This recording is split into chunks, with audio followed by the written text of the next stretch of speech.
विशाल, ह्या Yes, ma'am. मुलांना काही शंका होत्या ज्या गेल्या वेळी तू जे मशिदींबद्दल दाखवलं ना, मिडिएवल आर्किटेक्चर बद्दल त्याचं लेक्चर घेतलं Yes, होतंस yes, ना. ma'am. Yes, हा. yes, ma'am. So some students have they want to ask you some doubts about that. Shruti तुला विचारायचंय का कोणाला विचारायचंय? समबडी वॉन्टेड ना? Anybody wants to ask anything?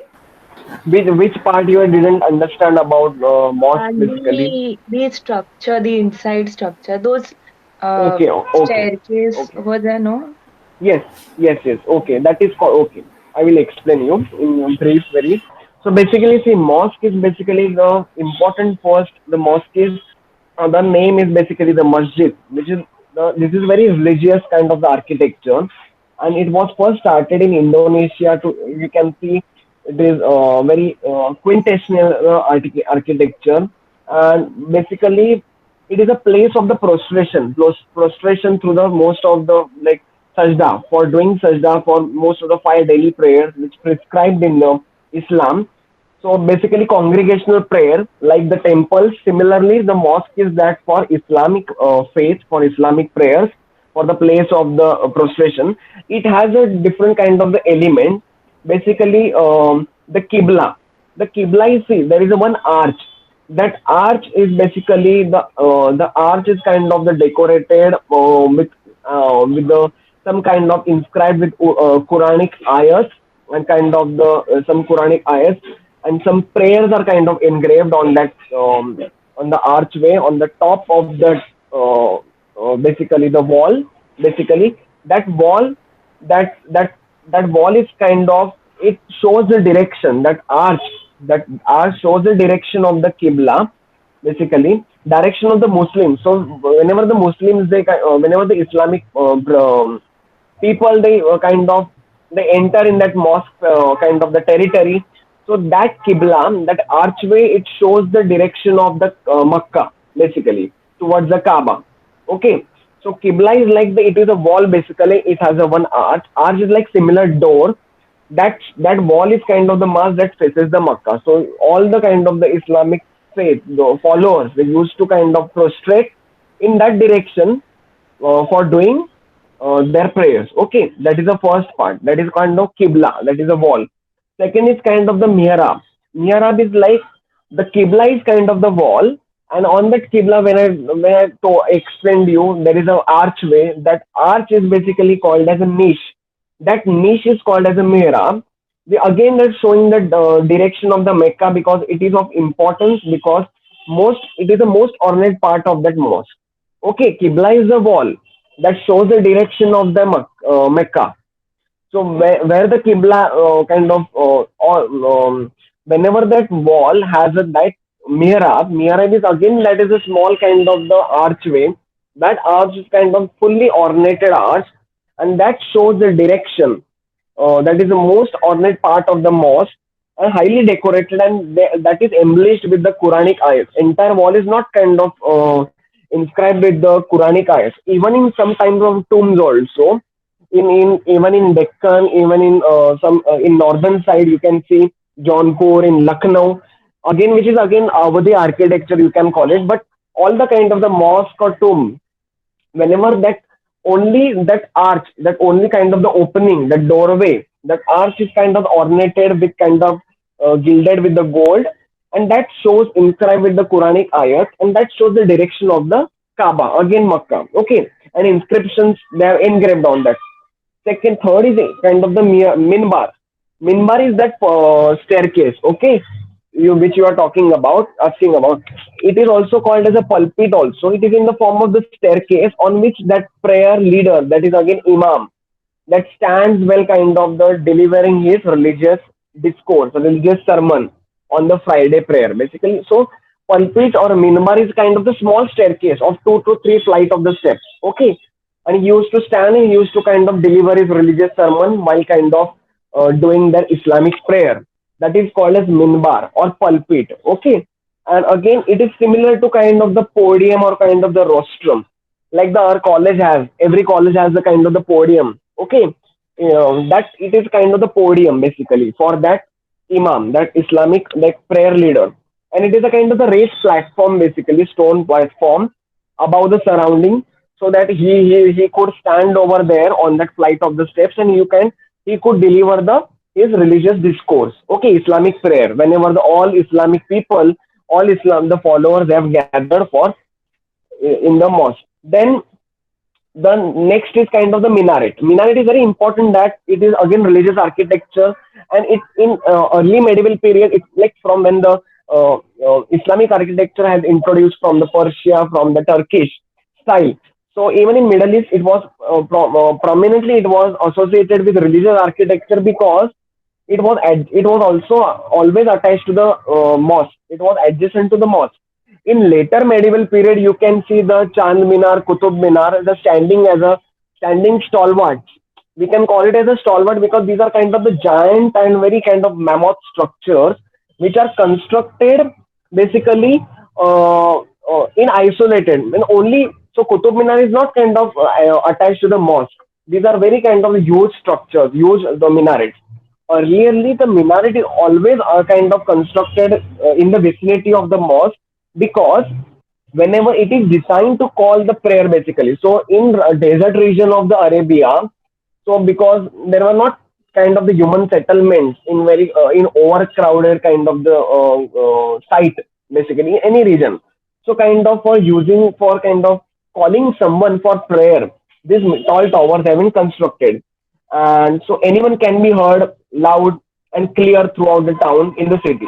And automatically this call may be made from the roof or the entrance, which is kind of the chhatri, which is again kind of the chhatri you can see that is called as guldasta. Guldasta is again kind of the Islamic type of the chhatri architecture, which is kind of the ornament on the which is topping on that basically like topping on that part, like the capstone that our temple has, the shikhara.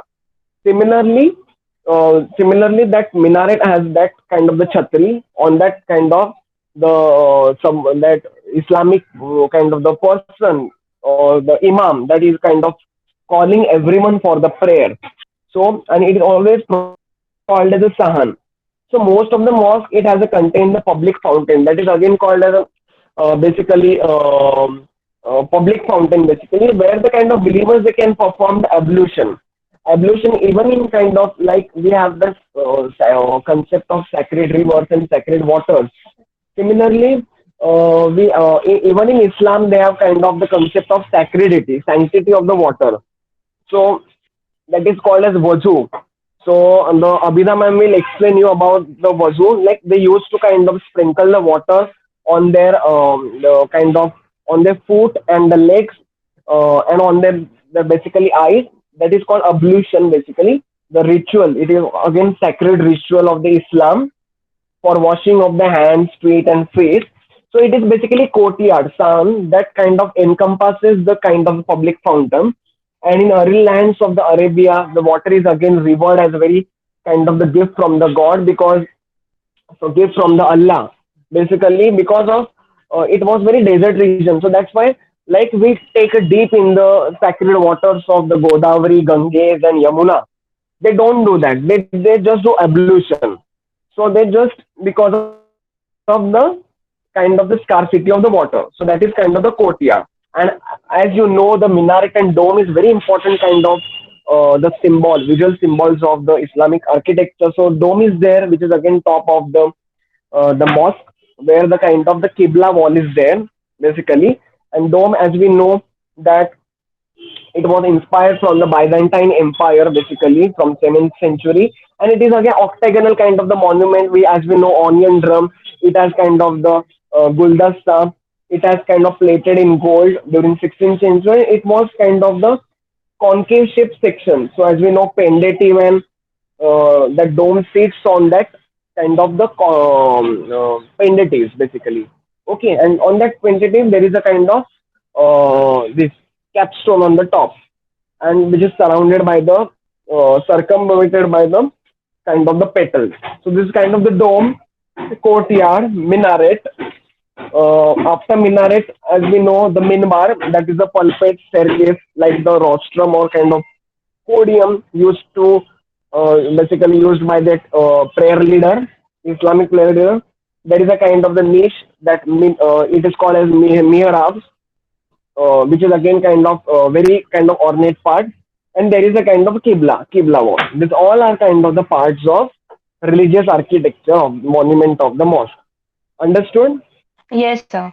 I also want to add one more thing regarding vocabulary, as he was explaining. You see, the Friday sermon that we have, the Muslims have, it is called as khutbah. Means in Christianity, it is called as sermon. They have got their Sunday sermons. As you know, that Sunday is very important. It's a Sabbath day for Christians. Friday is the Sabbath day for Muslims. And in Islam,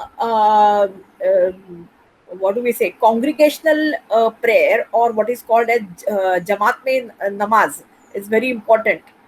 So at that time, the pesh imam or the imam who gives sermon, you know, um, he talks about general things. I mean, it's like morality and general thing. And in medieval times, there used to be a practice that supposing now some sultan is there on the throne, at that time, supposing Alauddin Khilji.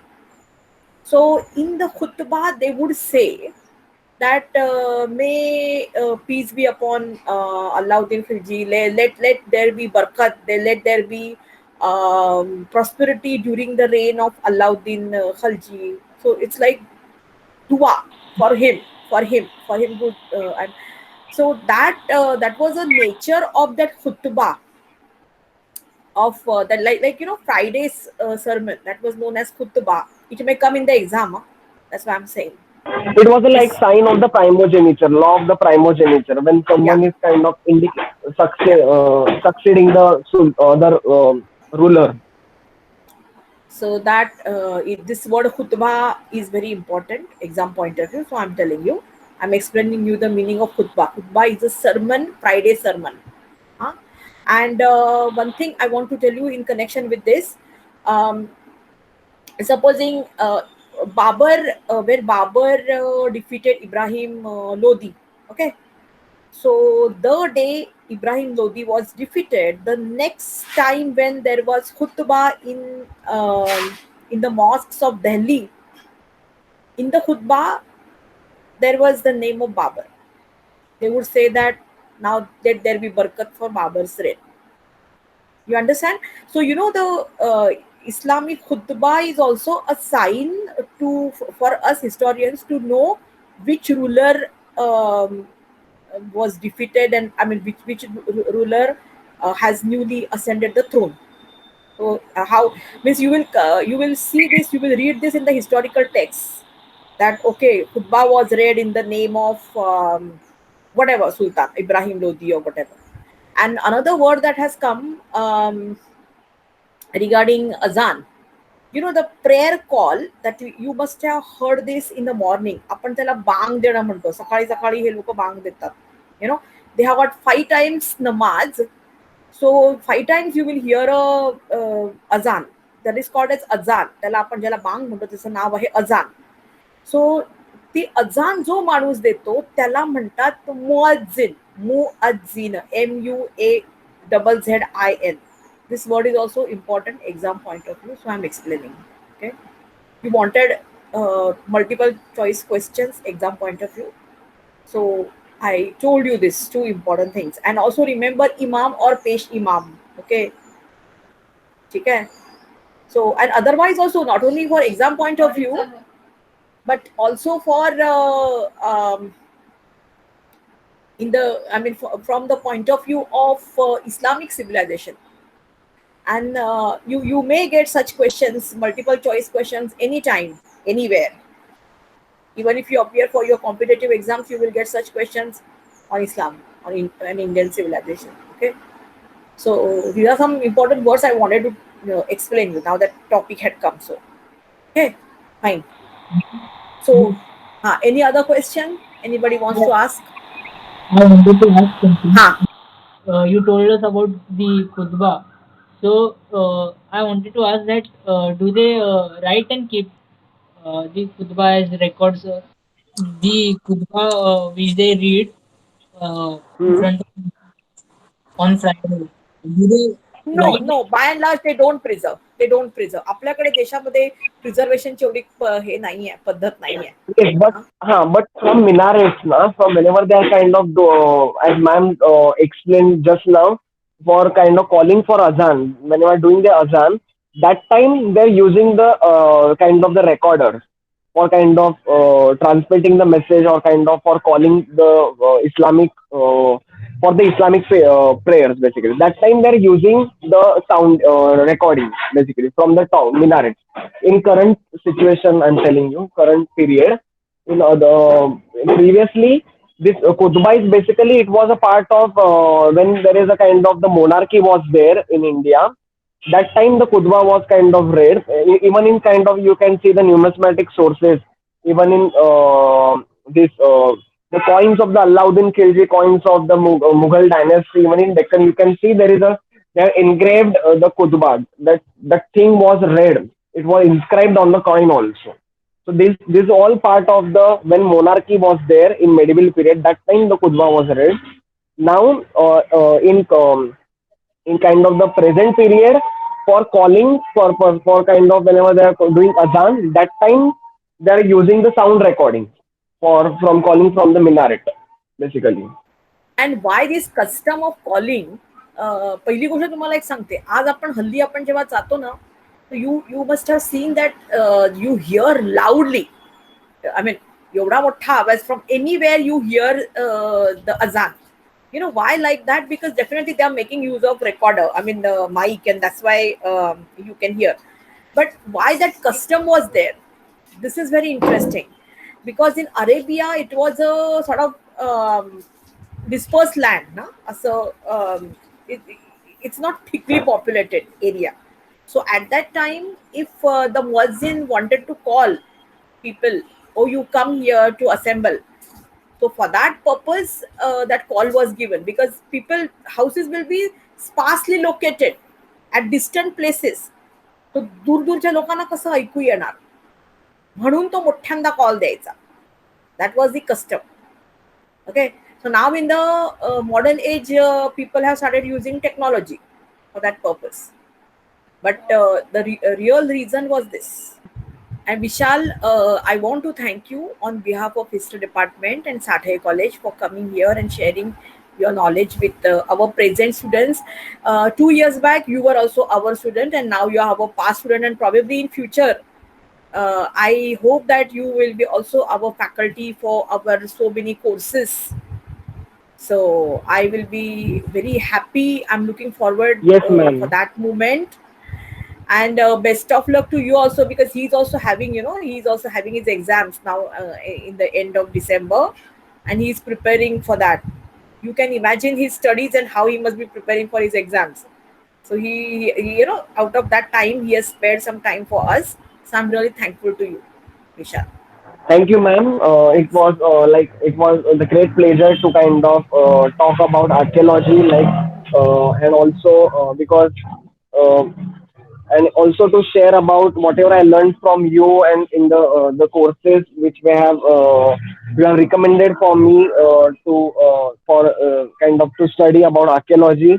And thank you all of you. Thank you, ma'am, for inviting me.